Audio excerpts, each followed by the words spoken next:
Roll. This is Roll over with it. for IFL TV, proudly sponsored by Everlast. With me is Archie Sharp, who had a few verbals with Shakur Stevenson last night. Before we get on to that, Archie, just want to reflect on the weekend in Dubai. Really sad to see Carl go out like that. However, an amazing career. Just your comment on Carl Frampton'S career, mate. Like you just said, it's an amazing career that he's had. I've looked up to that fighter for many years now, and it's a shame to see him go out the way that he did. But it's nice now. He can enjoy his enjoys retirement. He's done the sport tremendous. So yeah. So like I said, it's a shame to see him go like that. But what a great fighter and what a great career he had. Definitely. What did you make of the fight itself, Archie? I kind of called it. I didn't call the stoppage. I'm not going to lie, but I did say that I think the size difference was going to play a massive part, and I think that's what happened. My honest opinion, I think Frampton was maybe should have left the game a little bit earlier than what he did, but I don't blame him. He tried to go in history, freeweight world champion, so you can't blame the man. But I just think with that fight, there was the size difference. I think Frampton couldn't get the distance, and then Jamel boxed well. You can't take that away from him either. He did box well, and yeah, he got his win.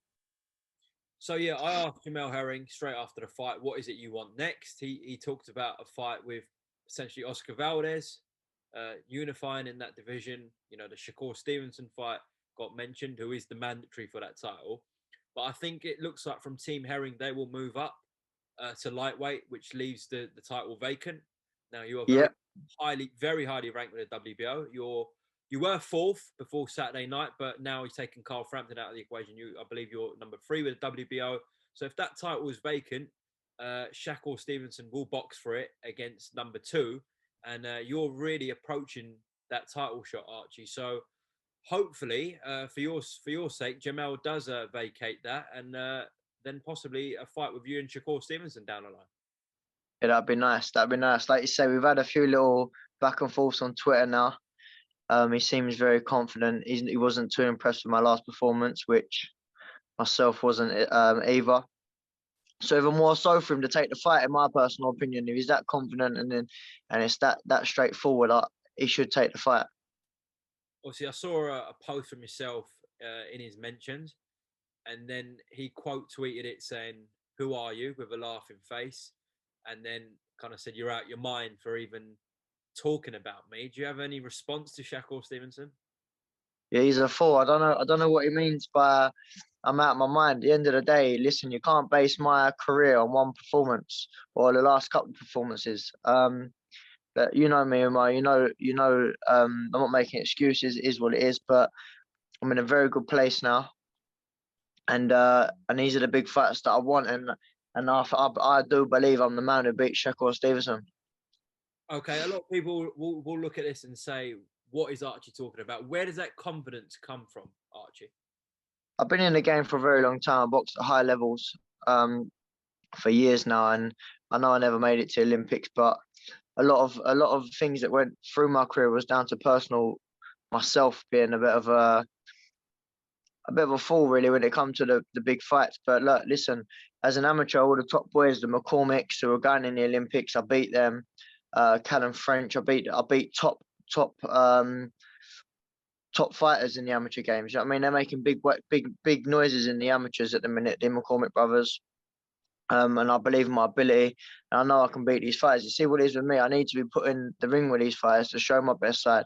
You put a sparring partner in front of me, you're going to see a sparring partner performance. Do you know what I mean? You put a good fighter like Shakur in the ring with myself, and you'll see the better me. And like I said, I know I can beat Shakur Stevenson. I've been studying the man. Look, I believe I beat Jamel Herring as well. No disrespect to Jamel, he's a great champion, but I believe I beat Jamel Herring. But for Shakur, I think he's a very, very silly man for judging me on my last performance. So at the end of the day, he's that confident, and he's seen that last performance, and he wasn't impressed. So even more so, look, I'm highly ranked in the WBO, number 3. So if I was in his shoes and he's that confident, I'm the easy target. I'm ranked number 3 in the WBO, so why not box sharp? Because in his eyes, he's thinking it's the easiest fight, easiest option. But we shall see. How much of a task would it be, though, Archie? Obviously, Shakur Stevenson, a top fighter, projected to be the future of this sport. How much of a task would it be for yourself against Shakur? I've got to be on my A game.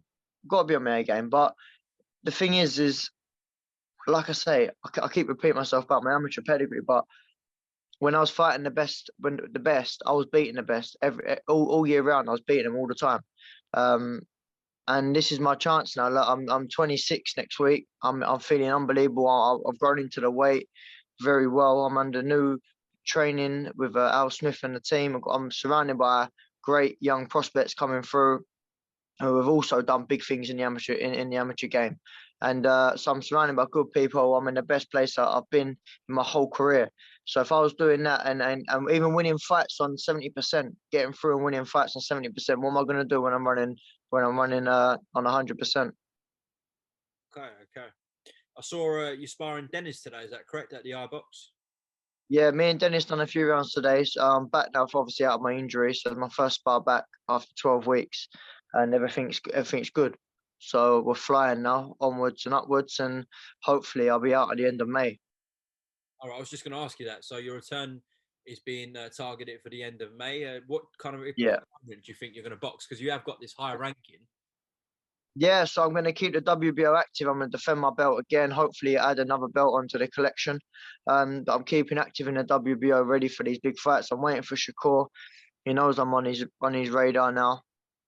Well, he's on my radar, should I say? And then let's get the fights on 100%. If Jamel does vacate, if he don't vacate, then look, I know he is mandatory, Shakur, but if he wants to take a voluntary, and if he wants to base my career on my last performance, then even better. Okay, okay. Archie Sharp, always good to talk to you, mate. Is there anything you'd like to add before hopefully you return at the end of May?